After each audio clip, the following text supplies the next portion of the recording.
Hello les amis, aujourd'hui je vous emmène au cœur d'une partie de moi-même.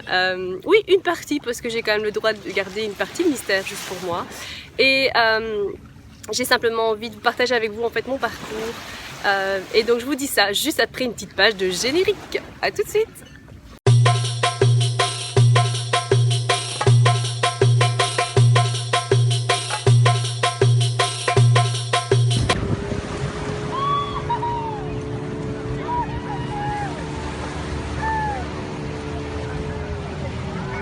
Alors pour ceux et celles qui ne me connaissent pas encore, j'étais très longtemps cette petite femme enfant qui avait une peur incroyable, je pense, quasi de tout en fait. Peur de vivre, peur d'exister, peur d'être légitime, peur de mourir, peur de faire des choses, peur de dépasser ses limites, peur de l'inconnu, peur d'aller vers l'autre. Enfin voilà, je pense que à mon avis j'ai dû avoir le diplôme.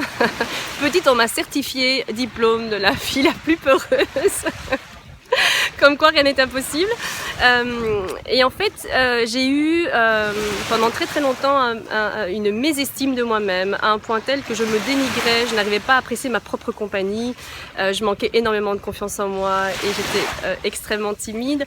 Je me suis même demandé, tiens, comment c'est possible d'avoir une mésestime de soi quand on reçoit un amour comme ça inconditionnel de ses parents. Mais justement, en fait, j'ai tellement été aimée, surprotégée que pour le coup, j'ai vécu au travers du regard de la famille dans un premier temps, puis de mes amis, et puis ça m'a poursuivi au travail. Donc j'avais un job qui était hyper valorisant, j'étais manager de projet, donc un super bon job aux yeux de la société, mais qui me nourrissait pas intérieurement. Disons que ça me nourrissait dans le sens où je me sentais valorisée et pour le coup exister, mais honnêtement, intérieurement, c'était un peu le néant. Et puis j'ai décidé donc de quitter ce job. Ça a été très dur parce que du coup j'ai été confrontée au vide à tout point de vue en fait, que ce soit sur le plan professionnel, personnel, et j'ai commencé à me former en me disant en fait que j'avais constaté depuis très longtemps que j'avais ce don de pouvoir apporter le bonheur aux autres et de pouvoir les aider à avoir une qualité de vie meilleure. Donc j'ai fait toute une série de formations, formation de coach, de PNL, de communication, en développement personnel, en communication non violente, enfin vraiment toute une série de formations. J'ai pas arrêté de me former au point tel que j'ai souffert de ce qu'on appelle du syndrome de l'imposteur. C'était jamais assez. Je me disais oui, c'est vrai que je peux me lancer, mais il me manque une formation. Je suis pas encore prête là maintenant. Et bon voilà, force de constater que j'étais vraiment sur un chemin qui ne me convenait pas. J'ai eu la chance de pouvoir rencontrer de merveilleuses personnes sur mon chemin. Je vais appeler ça des guides spirituels. C'est des personnes qui ont pu vraiment m'apporter les réponses dont j'avais besoin pour pouvoir accéder à mes rêves, en sachant que je suis une rêveuse par excellence, que j'ai des rêves plein la tête et qu'un de mes rêves c'était de pouvoir partir en Asie, mais pas n'importe comment. À l'aventure, j'avais aucune idée de là où je voulais aller. Je savais juste que j'arrivais en Thaïlande, que je repartais par Dubaï, mais entre la Thaïlande et Dubaï et ces 3 mois et l'intervalle des 3 mois qui existent entre les deux, aucune idée de ce que j'avais envie de faire. Ce que je savais, c'est que je voulais faire donc aucune planification, vivre au jour le jour. Et c'était un sacré challenge pour moi qui adore planifier, faire en sorte que tout est ok. J'avais besoin de pouvoir pratiquer le lâcher prise. Et donc je me suis permise de faire ce voyage. J'ai énormément d'autres rêves en fait, auxquels je sais que je vais accéder, ou je sais que je vais me rapprocher. J'ai notamment le rêve de pouvoir rencontrer Frédéric Lopez, qui est un animateur comme ça sur France 2, qui dégage beaucoup d'humanisme, qui me fait vibrer, pas sur le plan physique, loin de là, vraiment pour ce qu'il dégage. Et j'ai vraiment hâte de le rencontrer. Et j'ai plein d'autres rêves aussi, nager avec les dauphins. Enfin voilà, j'en ai tout plein en fait. Je pourrais faire une vidéo juste là-dessus. Mais tout ça pour dire que en fait, ces rêves-là, en fait, je croyais avant que c'était pas possible. Et puis j'ai eu la chance en fait, grâce au soutien de mes amis, de ma famille, tout doucement, je me suis autorisée à y croire un peu plus. Et il y a eu de belles synchronicités qui se sont passées sur ma route.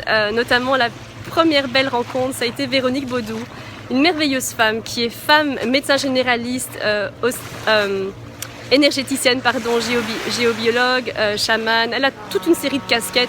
C'est une femme qui dégage une simplicité exemplaire. Elle vous accompagne en fait avec douceur et bienveillance. Elle va pas vous apporter les réponses comme ça sur un plateau d'argent. Non, non, non, non, non. Elle va vous guider, elle va vous apporter du moins des éléments de réponse et vous guider vraiment, mais tout ça avec bienveillance, avec douceur, avec gentillesse.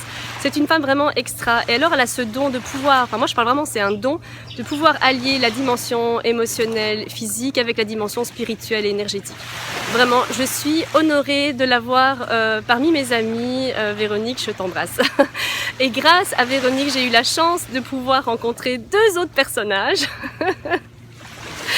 Ah ben, c'est Laurent Marchand et Luc-Marie Elissade. Alors, Laurent Marchand et Luc-Marie Elissade, c'est vraiment deux entrepreneurs hors la pair.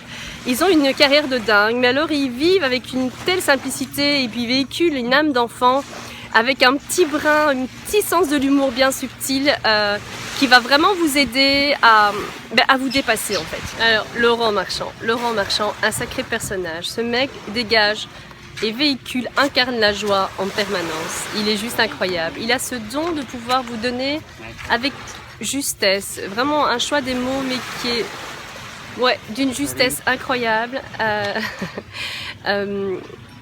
Il arrive à toucher en fait votre âme et votre cœur de façon à vous bousculer, mais tout en bienveillance, de façon à ce que vous puissiez tout doucement vous dépasser. Alors il dégage une belle âme d'enfant, tout comme Luc-Marie Elissade. C'est un gros chef d'entreprise. Je sais qu'il a, je ne sais pas de combien de casquettes au niveau de ses différents jobs, mais ce qui est sûr, c'est que ce gars-là dégage une simplicité, de la joie de vivre, une âme d'enfant, une puissance, quand même assez impressionnant quand on ne le connaît pas. On se dit ouh là là. Je vous conseille d'aller le rencontrer. Vous me direz ce que vous en pensez. Et puis il y a Luc-Marie Elissade. Alors là, Luc-Marie Elissade, pendant longtemps, il m'a impressionné ce gars-là. J'ai jamais vu un mec aussi ancré et stable dans le moment présent. Un mec qui dégage une puissance, une simplicité, de la créativité et une belle âme d'enfant. Il est doué pour tout ce qui est gestion des émotions, mais alors il ne le fait pas en vous disant simplement tenez, c'est comme ça qu'il faut faire. Il y a des... Non, en fait il joue avec vous en fait. C'est ça qui est génial, c'est ça que j'aime beaucoup chez lui, c'est qu'en fait il vous apporte en fait des outils, mais qui sont des outils ludiques en fait. Donc vous arrivez de passer du jouet de vos émotions à jouer avec vos émotions. Il est juste incroyable. Il n'est pas seulement spécialisé pour tout ce qui est gestion des émotions, il est aussi spécialisé pour tout ce qui est relations interpersonnelles, transculturelles et transgénérationnelles. Et il a ce don aussi, tout comme Laurent Marchand, c'est quand même deux sacrés bons scanners. Ils arrivent tous les deux à pointer vraiment du doigt vos limites, vos croyances, vos peurs, même les chaînes invisibles qui ne vous appartiennent pas. Ils sont vraiment incroyables. Je les adore tous les deux. Et puis j'ai encore fait une merveilleuse rencontre juste un mois avant mon départ. Un départ qui n'était pas du tout préparé. J'avais cette pulsion en moi mon cœur et mon intuition qui me disaient d'y aller, mais à l'époque, ma peur était plus grande que le désir et j'ai fait cette merveilleuse rencontre qui est Brigitte André, qui est coach, conférencière, formatrice, auteure de 2 livres, le self-leadership et comment démêler ses nœuds. Cette femme est juste incroyable en fait. Il y a 15 ans d'ici, elle a constaté en fait que le monde était la société était en train de changer et qu'au final, peut-être qu'il fallait changer de paradigme dans le sens où, mais plutôt que de laisser le soin à la société de prendre soin de notre vie, pourquoi est-ce qu'on ne pourrait pas simplement se manager soi-même et être acteur de sa vie? Et donc elle a créé une méthodologie tout autour du self-leadership, donc tout autour de comment manager sa vie. Et je peux vous dire que les outils qu'elle vous propose sont puissants. J'ai eu la chance de les tester, j'ai eu la chance de l'avoir en formation. Notre rencontre a été étincelante en fait. Je me suis directement entendue avec elle. C'est une passionnée de la vie, elle est rayonnante. Et alors elle vous donne ces outils-là avec une simplicité, de la douceur, de la fluidité. Les exercices sont tellement d'une simplicité que vous vous demandez si finalement ils sont efficaces. Et je peux vous dire que l'ayant testé, quasi 3 semaines après la fin de la formation, je partais pour l'Asie. Elle a réussi à déclencher finalement la flamme qu'il y avait au niveau de mon cœur qui était un peu éteinte. Et finalement, mon désir a été plus grand que la peur et j'ai pu foncer et aller accéder à l'un de mes rêves qui était de partir en Asie, le rêve qui est en train de se concrétiser juste là, en ce moment. Donc une femme extraordinaire avec qui j'ai noué une belle amitié. Je me retrouve énormément en elle et je remercie la vie de l'avoir rencontrée. Alors il y a une autre personne que je voulais aussi en fait vous emmener et j'aimerais vous la présenter plus particulièrement. Une belle guide aussi, une belle rencontre. Je vous dis ça, à tout de suite. Suivez-moi. Alors voici la dernière personne que je voulais remercier en fait. Oui, c'est Michel. Michel, je l'ai rencontré l'année passée en voyage. Je suis émue en fait. En voyage. Parce qu'elle m'a vraiment pas rien dit en voyage en Thaïlande, à Pai. J'ai eu la chance de la rencontrer par hasard. J'étais un peu perdue, je voulais partir et puis j'ai connu Guy qui est son ami. Et finalement, au lieu de partir à Pai, j'ai passé une semaine merveilleuse avec Michel. On a vraiment accroché en fait. Oui. Je me reconnais énormément à elle. J'ai l'impression en fait que c'est ma vraie amie. que c'est moi, enfin que c'est elle en plus jeune, enfin que j'ai l'impression de me retrouver énormément à elle. Et puis ce voyage en Asie en fait s'est fait vraiment de manière un peu précipitée. C'est vrai qu'elle m'avait dit en fait qu'on allait partir, mais j'y croyais pas trop. Moi j'avais décidé de partir seule et puis voilà, puis elle m'a dit quelques jours avant ou quelques semaines avant le départ, je viens. Et quand elle a vraiment concrétisé à prendre le billet, je me suis dit ouh là c'est vraiment sérieux. Je pars avec une femme que je connais pas en fait, que j'ai juste connue une semaine comme ça en vacances. Sacré challenge. Et c'est aussi une très belle guide parce qu'elle m'a énormément apporté durant ce voyage. Elle a été d'une sincérité incroyable. Elle m'a bousculée en fait. Elle m'a bousculée. Elle a pas les mots dans sa poche. Mon ego en a pris un sacré coup à un point tel que ça m'a aidé à ouvrir mon cœur de plus en plus. Et je crois que c'est aussi en partie grâce à elle si mon cœur aujourd'hui est quasi totalement ouvert. Et donc ouais, je voulais te remercier. Parce que toi comme les autres guides, que ce soit Laurent Marchand, Luc Marie, Brigitte ou Véronique Baudou, vous avez cru en moi et aujourd'hui je me réalise grâce à vous, donc je vous remercie tous, je vous aime et pour ceux qui veulent réaliser leurs rêves, vraiment c'est possible. Regardez où j'en suis aujourd'hui. Je suis partie d'une petite fille timide qui n'avait pas confiance en elle et qui croyait en rien, à une femme aujourd'hui qui réalise ses rêves, qui croit de plus en plus en elle, qui a envie de réaliser de plus en plus de choses au service de la vie surtout. Au service de l'humanité et donc vraiment croyez en vous-même. Le travail n'est pas facile, je vais pas vous dire que ça se fait en un claquement de doigts, c'est pas vrai, mais ça en vaut vraiment la peine parce qu'une fois que vous accédez en fait au bonheur, vous avez plus envie de retourner à la case départ, peur, angoisse et rumination. Donc vraiment si j'avais un message à faire passer, c'est croyez en vous, croyez en vos rêves. Sur votre chemin vous allez tomber sur des super bons guides. Moi j'ai pas été les chercher, ils sont venus à moi en fait. Que ce soit Michel, que ce soit Laurent. Absolument ça. C'est ça, hein. Oui. Une fois en fait qu'on est prêt, qu'on a envie d'accéder à ses rêves, de se dire qu'au final si une autre personne est arrivée, pourquoi pas moi? C'est pas faire preuve d'arrogance, c'est simplement se donner l'autorisation, se sentir assez légitime que pour pouvoir se dépasser et accéder à ses rêves. Pas pour pouvoir... ne le faites pas si c'est pour nourrir les autres, faites-le surtout pour vous et pour être au service de la vie. La vie va vous remercier. Moi je vis un rêve éveillé depuis le début de ce voyage et j'ai énormément de reconnaissance en fait. Et je me remercie moi aussi pour tout le courage que j'ai en fait d'avoir affronté toutes les situations. Je me remercie d'avoir dépassé mes peurs. Je me remercie d'avoir fait en fait ce vlog parce que j'avais une peur incroyable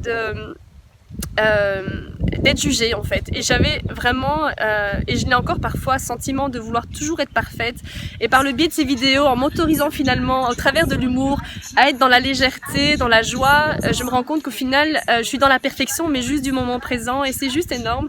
Donc je vous remercie tous, c'est pas terminé, les vidéos vont continuer, c'est juste une pause pour vous expliquer en fait, croyez en vous, croyez en vos rêves. Je vous remercie de me suivre, je vous fais d'énormes gros bisous. Michel, je t'aime. Moi aussi je t'aime. Et moi aussi, je peux te remercier. pour tout ce qu'on a vécu, pour avoir accepté. Parce que moi, je l'ai appelée et je lui ai dit, je pars avec toi. Elle était bouche bée. Oui, j'ai pas su répondre. J'ai dit ouais. J'y croyais pas en fait. Donc c'est juste énorme. Et une belle amitié est née. Ouais. Un beau partage est né. Ouais. Et toutes les deux, on a cheminé dans cette belle aventure, Ouais, dans exactement. cette belle expérience de la vie. Il faut savoir s'ouvrir à la vie et la vie nous sourira. C'est vrai. C'est le message que je vous laisse. Merci tout le monde de nous écouter. Vous nous rendez notre cœur heureux. Ouais. Et on va continuer à sourire, à partager et à s'aimer. Ah oui, carrément. Je vous aime énormément. Je vous souhaite... je vais te laisser terminer, tiens, Michel. Je vais me reposer, moi, aujourd'hui. J'ai fait toute la vidéo toute seule. Hein. Puis, comme d'habitude, elle m'a laissé la surprise. C'est ça la magie du moment présent. Alors, on vous remercie d'avoir passé du temps avec nous. On vous souhaite une belle journée ou une belle soirée, selon l'heure à laquelle vous nous regardez. Et ensemble, on fait des gros bisous d'amour. Moi, je vous aime et je vous remercie pour tous les commentaires que vous me laissez. Gros bisous et encore une fois, croyez en vous-même et la vie vous aidera. Oui, merci de toute ta générosité de me faire participer. Avec plaisir. C'est un plaisir pour moi. Je t'en prie. Bye bye. Merci.